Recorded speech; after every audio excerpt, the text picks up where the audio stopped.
Welcome. If you want to install iPhone keyboard on your Motorola Moto E7i Power, at first you have to go for the Play Store, tap on search pool, and right now type green Apple keyboard.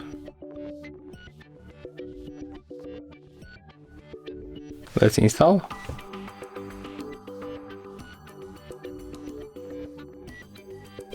Click open. Tap to enable in the settings, click on the switcher, click OK.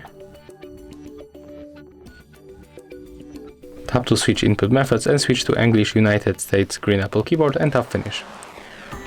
Right now we can close this application and take a look right now. Our keyboard theme has changed and it looks very close to the original iOS theme. If you find this video helpful, remember to leave a like, comment and subscribe.